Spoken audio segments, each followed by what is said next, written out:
Hello, dear friends, and welcome to the Heallist Podcast. If this content resonates, please hit subscribe or follow to support this independent and advertising-free content. Today, we're talking about health in the second half of life, what changes for women in their 50s and 60s, and how longevity-minded approach fits alongside conventional care.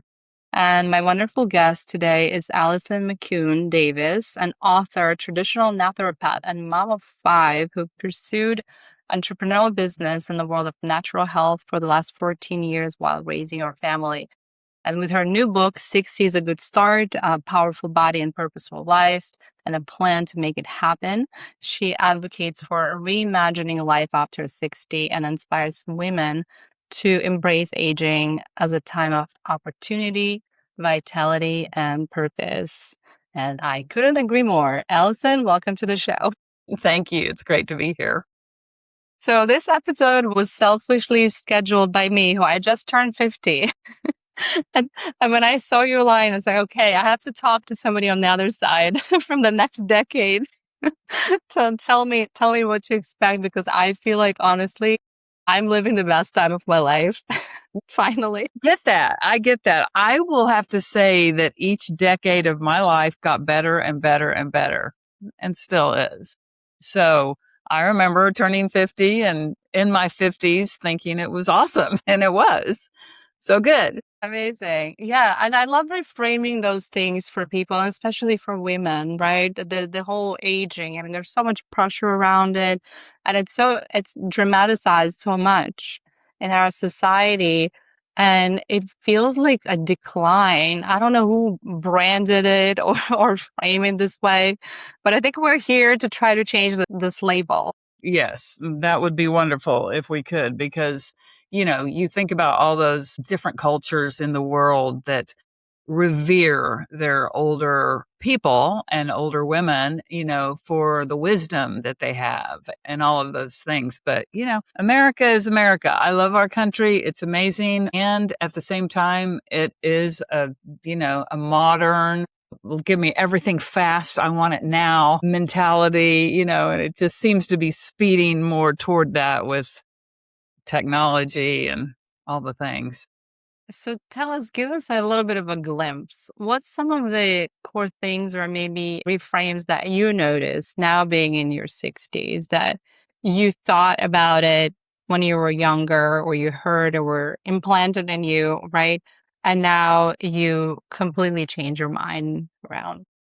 Well, I think, it's going to be important. It is important to feel good, right? We have to feel good. And physically feel good to be able to have a good decade, let's say, of your 60s or your 50s or wherever you are. So when I think back about like being in my 20s and looking at women in their 60s, oh my gosh, they seem so old. And yeah, I don't remember them pursuing health and things like that. That was just in my little world, but it is critical. And I'll tell you, I'm 65 right now, and 10 years ago when I turned 55, I had a real threshold experience where I had my first child at 37, so a little later than a lot of people. And so at 55, with 5 kids, I had a house full, and I had not exercised regularly.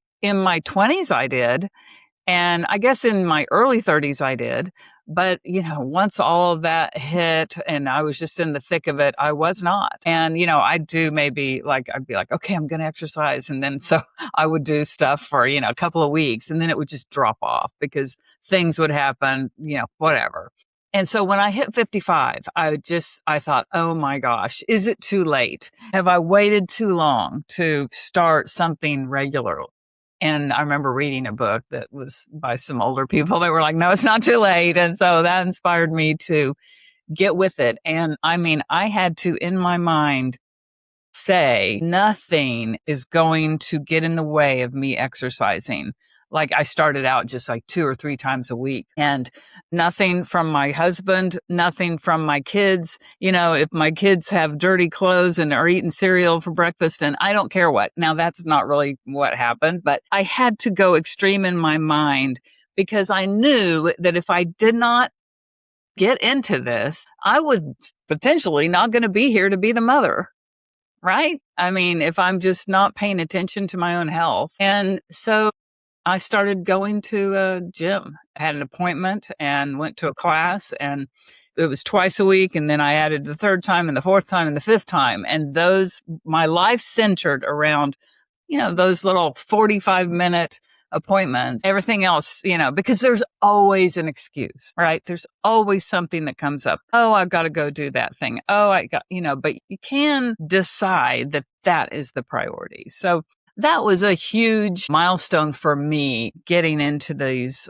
older years, let's say 50s and 60s. And so I had already been on the natural health bandwagon since about age, I guess, 30. So I'd been, using herbs and just exploring the world of natural health as an alternative to prescription medicines or things over the counter in the drugstore. So I was really, doing pretty well in that world. And food, looking for grass-fed beef or wild-caught salmon or raw milk or just the really healthy things, and bringing that into my house. But that exercise piece I had not gotten a hold of in the way I really wanted to, because it's important. That's really, the basics are so underrated. The basics, that's what I'm really all about, really. And what I try to teach people and wrote about in my book are the fundamentals, and trying to simplify it into a plan, like it says on the subtitle, a plan to make it happen. I was a TV producer before I got married, like in my 20s and 30s, lived in Los Angeles, and that job required serious planning. I remember one series I produced, but it was for PBS. It was 26 shows, and we were kind of producing all 26 shows at the same time. Like I'd go interview somebody for shows 1, 8, 13, and 20, and so there had to just be this serious organization of, just getting it all done. And then I homeschooled my kids for about 20 years. I haven't in the last, 8, except some COVID craziness, I guess, during that time I did. But in that world of homeschooling, it's the same thing, like this real, you have to plan. There has to be organization and a plan. Not that you always follow it, but at least there has to be a plan that you hopefully are going to be guided by. And so I think if I see a good planner, I'm always going to buy it and call it research and development, just because I love a good planner. I love to have a plan, whether it's for the year or for the month or the week or the day. And so that is part of the fundamentals of having a good life. The book I wrote is really for women midlife and beyond, but the truth is it's just good basic fundamentals for anybody. Absolutely. And like you mentioned, movement is such a core piece of it. And we can take any herbs and supplements we want, but if you don't move your body, none of this is going to be helpful or absorbed or integrated. Because ultimately, what do we want? Like when we're 80, 85, 90, we want to be mobile. We want to be able to pick up a grandchild or, carry a suitcase or, just go on a hike or go on a trip and be able to walk around and, and do things. And so it's like move it or lose it, use it or lose it. And I know you work with a lot of women in this age group, and any stories you can share anonymously, of course. What do you see in your clients? Like, what is the biggest piece, like aha moment, or the biggest, I guess, task in their planner that really shifts things? A couple of things I would say, that movement piece is big for everybody and it's hard for everybody. And so I feel like what I'm trying to do is solve the problem of inconsistency. There's a line I love and it says, your future is hidden in your daily routine. So what are you doing each day? What do you want to be a year from now or 5 years from now or 10 years? Who do you want to be? What kind of person do you want to be? Okay, is your daily routine getting you there? because whatever you're doing each day, that's what you're going to be, right? So those sort of fundamental physical things, just so we feel good. But also, I'm going to say a huge thing that I hear from many women, lots in their 50s and 60s, really, is about purpose. Because 85% of women have children. And so that's a lot of women spending a large part of their life being a parent, giving, being the hub of a family, just really constantly thinking about raising, molding, how am I going to launch this child into the world and what am I going to teach them and are they going to be okay? And, you're just always like your mind is always there. And so once they start to leave the nest, like now my whole life has shifted. And that's really kind of what started me in writing the book was I was just looking, and I see so many other women doing this, looking for that new purpose, or not even actually realizing that they do need a new purpose, but just sort of floundering in that space of my kids are gone, or maybe I've spent 30 years in a career and I'm just sort of sick of it. Like they're just in this place of limbo kind of and needing change and looking for change and not even sure that that's okay, or or are my best years behind me? Maybe that I'm just at the end or something, right? And that's so not true. Because the beautiful thing now is that we have some mental brain space or some margin, some white space, in our brain there where we can think about what might we want to do now? What kind of purpose could we have now? Because I think we have purpose till we die. And so it's going to maybe look different now. And, so I think that's exciting and fascinating. And, I love to ask people, I've seen this with a lot of friends and a lot of, people that I just work with, what were you thinking back when you were like a teenager or even younger, or maybe even in your 20s, like your early 20s? What were you thinking? What do I want to do with my life? What do I want to be? Because it may or may not have turned out that way, but it's sort of like we have to pull on these threads and to sort of get to where we can identify what could you do now? What would you really love to do now? Because we want to wake up in the morning and be excited about the day, about what we're going to do. And if we're not, then we need to go in search of what's that thing going to be? Because I think we all have something, and it may be that we're affecting one other person, or it may be that we're affecting many other people in, what turns out to be our new purpose. I think a lot of people don't connect the purpose piece to health and well-being, but I absolutely agree with you. And somebody who is very driven and overachiever and overambitious through my whole life, I had that moment after having my kids not long ago that suddenly your world shifts and you start questioning, will I ever get back to my purpose? And in my case, I knew that there is something bigger. There was never a question, but there was definitely a concern. How can you balance that family piece and all the sacrifice with achieving your purpose? And I think I sorted it out for myself, and it works for me to pursue both, even though my kids are still young. Yeah, no, I mean, I did too when my kids were young, and that was my time to sort of get out of the house and be with other adult women. It was teaching people about natural health.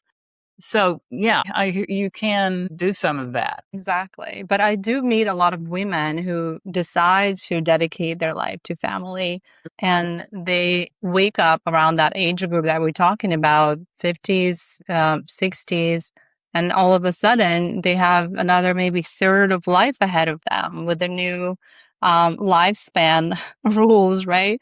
And all of a sudden the old kind of retirement model doesn't work anymore. And we have this huge opportunity on one end to reinvent ourselves and find maybe a new purpose or come back to childhood purpose, whatever that is.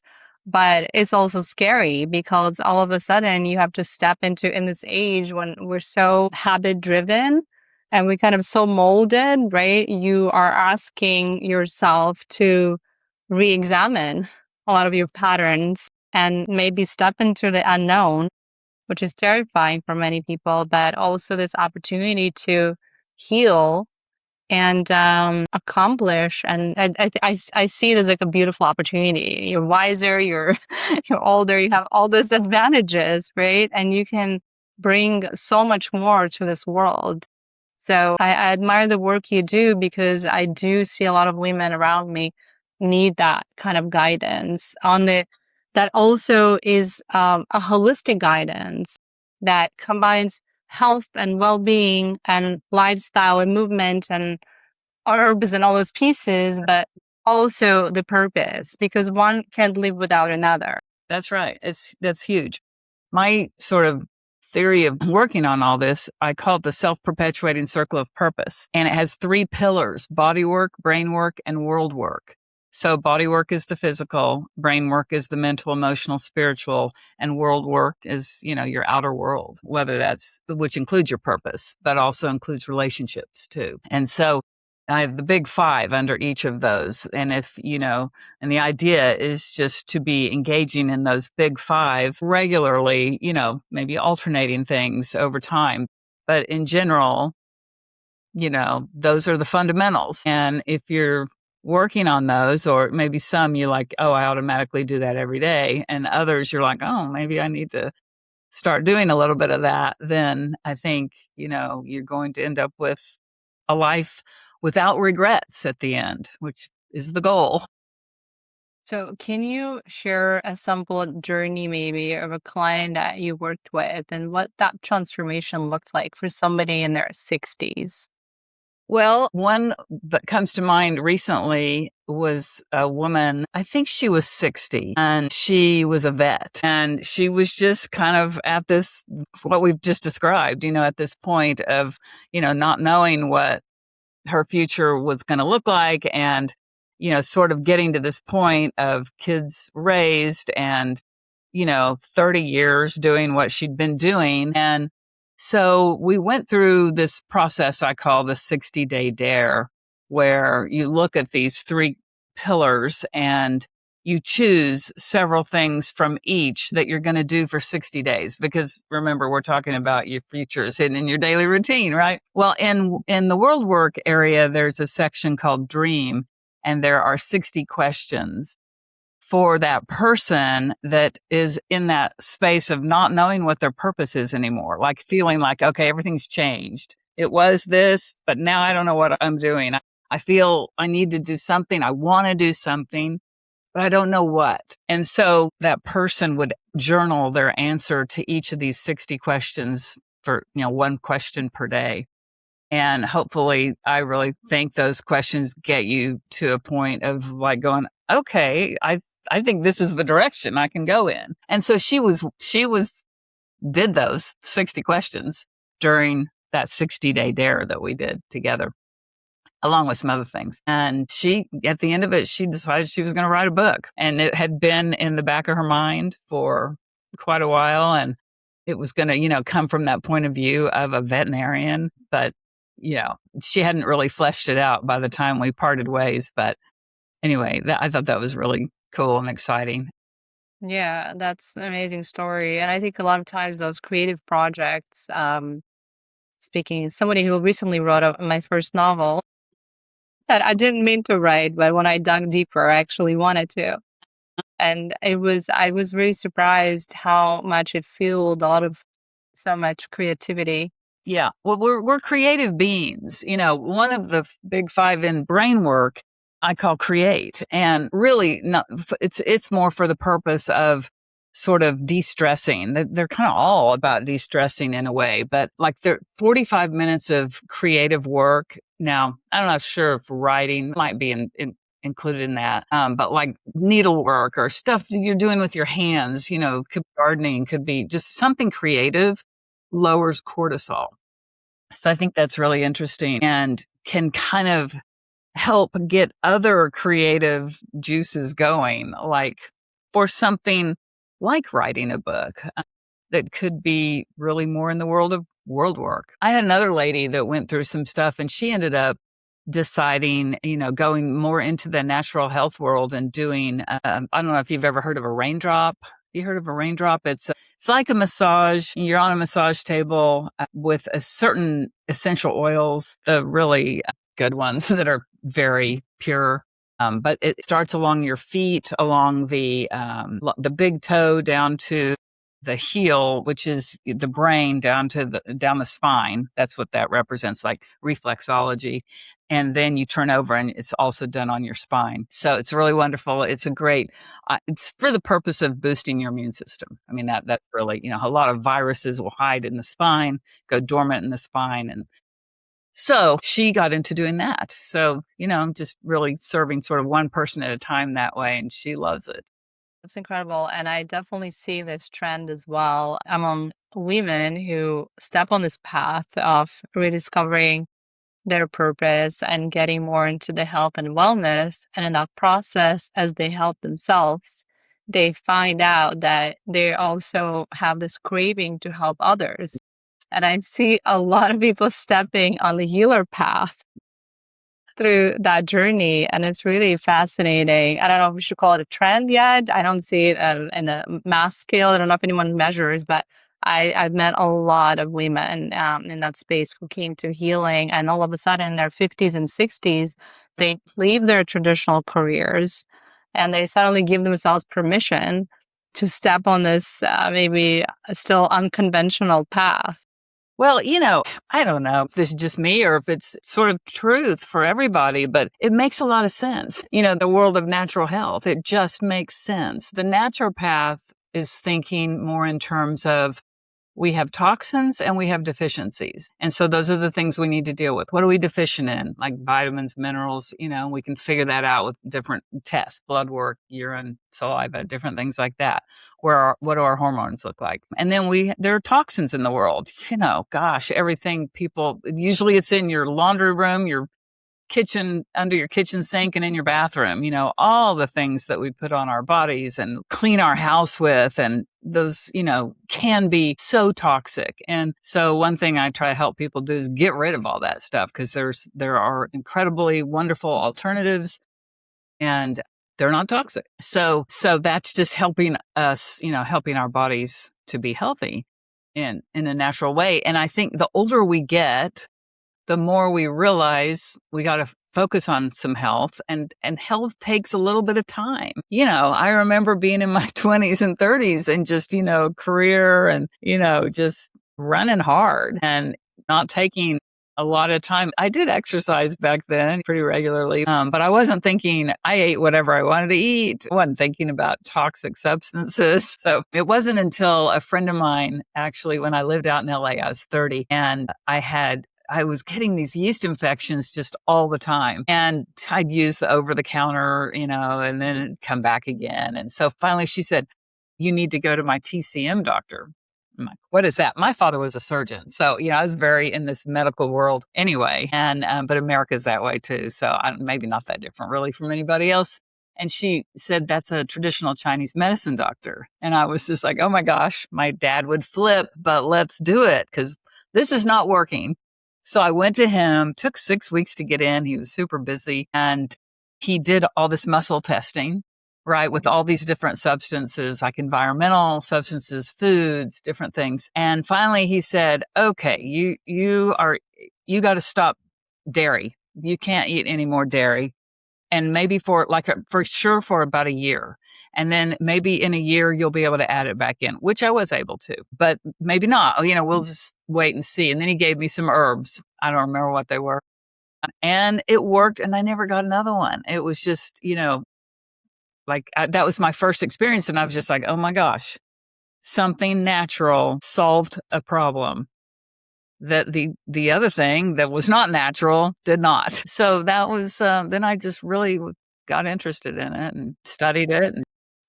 I love that story. Since you mentioned being a naturopath, I think it would be really interesting to give people like a little better idea. I still feel, even though those modalities becoming more common, there's still a lot of confusion on what each of them does, what it doesn't do, what it helps with. Well, and there are all kinds of different naturopaths. And so there's the term naturopath doctor, functional health doctor, or integrative medical doctor. Those are all kind of interchangeable, those terms. So my advice is always to find somebody like that. And if you still want to go to your regular traditional doctor, fine.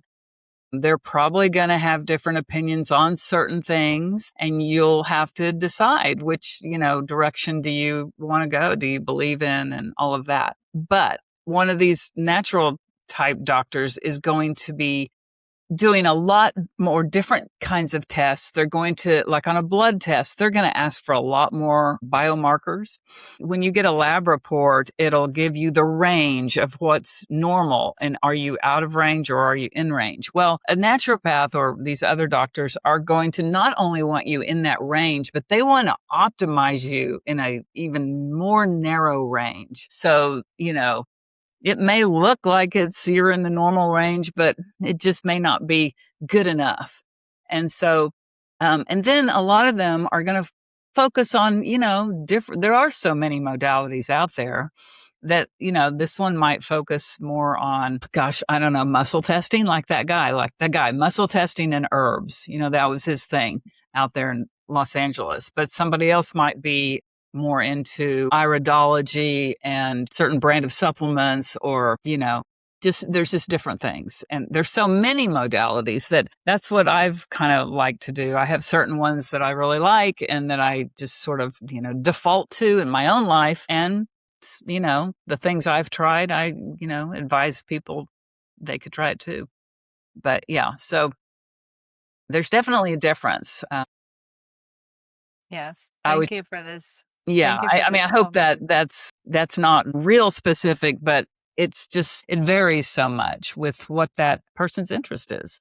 Yeah, no, absolutely. And thank you for this definition. I think it does help just understanding the process, even that naturopath might sound also very natural for some people. And they think you just talk to me and I just describe some symptoms and you prescribe some herbs, but it's actually more scientifical than that. It is. It is. And the real thing about it is they're looking for the root cause of what's going on. They're also looking at the body as holistic, meaning everything is just one unit and everything works together. Whereas the traditional medical, or let's call it modern medicine, really, is really compartmentalizes. I mean, when you go to medical school, one of my favorite books is called Good Energy by Dr. Casey Means. Do you know about that book? And she gives a great description in there about, she went to medical school and then she had to specialize, and then she specialized in ear, nose, and throat surgery. And then they said, you should specialize even more. So she specialized in some like just specific area in the nose. And then you'll be known, you can write papers and then you'll become the expert on that one little tiny area. And she just finally, after doing these surgeries, and she was seeing all these patients just not get better. And she was just like, why are they not getting better? And that's when she left that field and went in to study cell metabolism, which is a very holistic thing to study.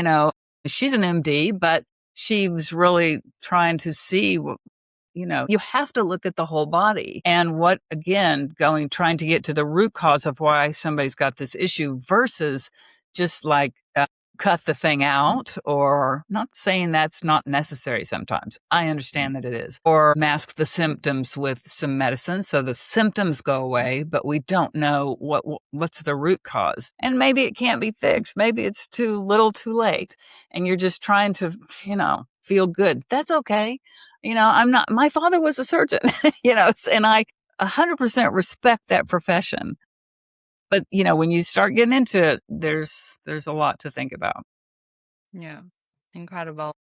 Well, thank you for this wonderful overview. As we are coming to a close, I wanted to kind of look back into our, this more of a medical conversation than where we started in our 60s. Anything that you see as a naturopath, anything that you see that often women missed, or something that, their traditional doctor might never, I mean, I know there's a lot of things probably, but something that just keeps coming back over and over in the lab works or in the symptoms that you feel like this is one thing that you wish people paid more attention to? There's a line in the world of natural health. I don't know if it's in the other world, but if your hormones aren't right, nothing else really works. So that's one of the number one critical things to look at and to address and to, check maybe every 6 months or every year, for sure every year. Where are your hormones, your estrogen, your testosterone, your progesterone? Where are they, and what are you using to move the needle on those? There are supplements that can be used. They're just, and as we age, as we go through 50s and even 60s, it's still changing. And so we need to be constantly looking at that. Now, a lot of people look at that with a blood test, but also it can be with a saliva test. And many naturopath type doctors prefer the saliva test. So that's something to ask about and to look at. And you could even do both and compare and see, what are they saying? I think another important one is doing the neurohormone test, which a lot of just regular medical doctors don't do that at all. And that's just a urine test. And you send it off, and it's looking at dopamine, serotonin, epinephrine, norepinephrine, and some other things that's pretty interesting. If you're feeling just, kind of down a little bit, those levels might be off. And it does not mean you have to get on any kind of SSRI. Because there are supplements for that are just no big deal at all. So those are probably two areas I would definitely want to look at and just see where you are. Incredible advice. And yes, so very important points. And I think hormones have been a big part of our recent conversation that is finally happening in the women's health. A lot of it is happening more on of course, on a hormonal supplement sides. And, we are still part of this big industry that is now discovered this new audience of women, and we're being sold so many things that Gosh, we I suddenly know. need. And, you just have to find somebody you trust and go that route. There's so much out there. That's why I believe in the power of practitioners and the power of experts and guides to help you. You can be your own doctor, and I believe in our own power to heal. But I think when it comes to navigating holistic health and the variety of, modalities, supplement products that are available, it's really crucial to have the right guide. Otherwise, you might end up in that healing process with all the best intentions. Yes. You might end up not where you wish to be. Yep. Completely. Well, thank you for being our guide for today. My pleasure. So fun. Yes, absolutely. And thank you for this valuable conversation. And wishing you all best of luck with your book and your practice. Thank you.